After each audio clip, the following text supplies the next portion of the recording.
alter egos, and how they can help us cope with our daily life. Hello again. Thank you for being here with me again and for watching my video. I am Mari Swaruu. The last 2 videos I have published have been about how to change your past. First, an article by Swaruu, and the last one is my opinion about the same subject. Swaruu's article is a little bit difficult to understand because of her style of writing, and it is probably not fit for robotic voices because her style may need more intonations and more expressiveness. In my case, I write my articles with the needs of the robotic talking system in mind, and as most of you already know, I have no choice. I must use them or not publish videos at all, because I find text-only videos to be quite boring. The whole point in changing your past is to be able to overcome the problems and the conditions that started back then and continue to affect your life, or our life today. And it is mostly a perspective exercise to place our attention away from those events that have an unwanted influence over our lives. The base concept is how we can manipulate ourselves and our mind to create a false memory that will act as a replacement for the one we do not want, and that would be more favorable to us. A nicer memory may mean fewer emotional triggers and a happier present-day life. Today I will share with you another tool, or concept that can be very helpful for your personal development and spiritual progression, as well as to be able to manage and cope with everyday limitations and challenges that may continue to bother you and may be stopping or may be preventing your personal progress. The concept is alter egos, and how they can help us cope with life. This is not my idea, and I did not invent such a concept, and in fact, there are many videos about this subject on YouTube and elsewhere, yet I want you to know that I got to my conclusions on my own, and I did not watch those other videos because I did not want the concepts shared in them to alter or influence my own. I don't know if there are any similar concepts between those others and mine, but I would suggest that if you are interested in the subject you may want to search for them, watch them and develop your own conclusions. The following is my version of the subject.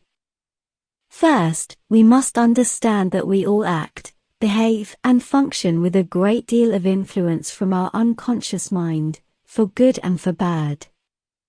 This does present us with a serious problem or a challenge when what we want is to change or to modify certain aspects of our personality that we may not want, or when we want to alter the way we react to certain conditions in life. For example, how we feel and how we behave after we are triggered by negative comments from our family.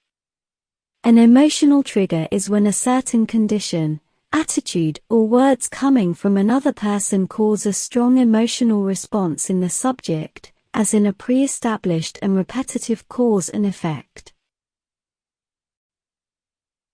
The strongest triggers are the ones that the subject developed while interacting with his or her family throughout the years. For example, when family members constantly try to control or limit the subject's actions, causing strong frustration in him or her. A good example of this is when a close family member such as a mother or a father constantly belittles the subject, making it feel that all its achievements are puny and inconsequential, causing the subject to fall into a constant repetitive cycle that ends up making him or her develop feelings of unworthiness, inadequacy, and low self-esteem. The toxic family member that has a heavy influence over the subject will constantly bring his self-esteem down, to the point where he feels and becomes convinced that he is incapable of doing anything on his own, and that he is incapable of achieving anything at all, causing the subject to fall into more dependency on the toxic and most probably narcissistic family member, and ultimately will cause him to fall into a severe depression. This is precisely the case with heavily narcissistic family members, especially the mother and the father, that will want to prevent their son or their daughter from achieving a healthy self-esteem, stopping them from developing the capacity to face life, and to be able to fend on their own, no longer needing the resources that the father or the mother has been giving them. With this, the parent would lose its narcissistic supply or attention the sibling gives him or her, because it used to depend on the parent for its very survival. And narcissists simply don't want to lose attention.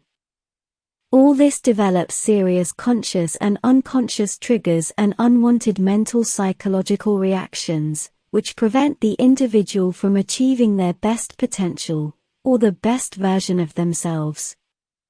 Those triggers, limiting psychological reactions and thought patterns, are deeply rooted in the subconscious mind of the subject, and do prevent it from developing as it wants and desires, because they are so deeply rooted inside their minds that they fall into believing that they are not capable of doing or of achieving what they want.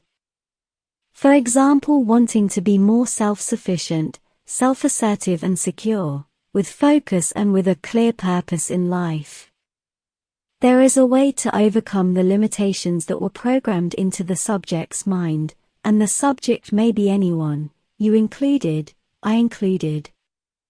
And this is where the use of an alter ego may come in handy. The basic concept with few words is to become someone different in order to behave as someone else, not having to act in life as would be expected from the original identity of the subject, this way largely being able to overcome the psychological triggers and limitations that are preventing him or her from advancing satisfactorily throughout life. To achieve this, you must imagine the best version of yourself, how you would ideally want to be, preferably writing everything down, and taking this process very seriously. The clearer your ideas, concepts, and list of how your ideal self should be, and the more detailed they are, the better. The idea is to create a super version of yourself, from where to act from. So each time you face a challenge in life, you can ask yourself what the best version of you would do, so you behave throughout your day incarnating that best version of yourself. But in order to be able to develop an efficient alter ego, you must observe some important factors.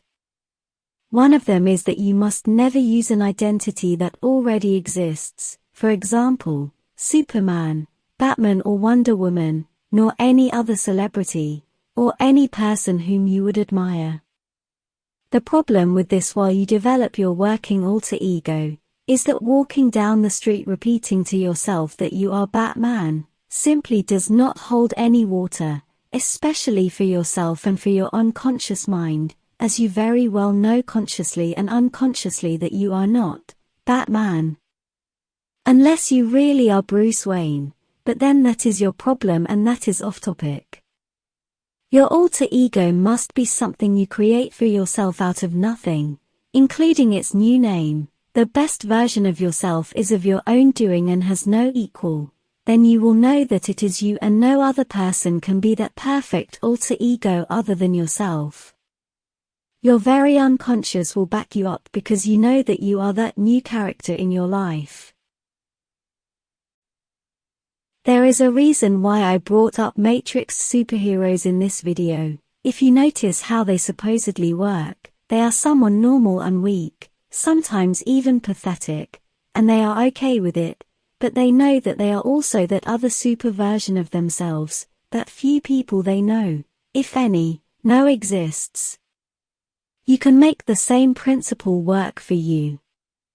Remember that you will always be little Johnny as your mother called you since you were 3 years old.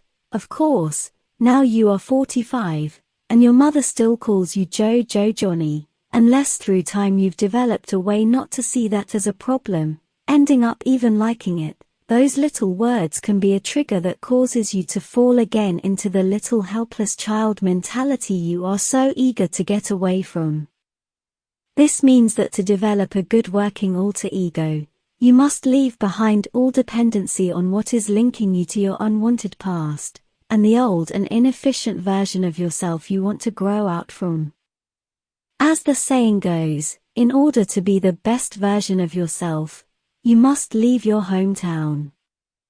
And this is valid, as everything in your hometown will remind you of your old you, and with it will bring you to act in a pre-programmed manner, from your unconscious even, keeping you trapped inside your old self. Not to mention that you will also be readily available to your family members and old friends, that keep you in that older, looser mentality as well. Yet, leaving or not your hometown is up to you and up to your personal needs and choices, and it may not be entirely necessary to do so to be able to develop and to be the best version of yourself, using this alter ego method or not.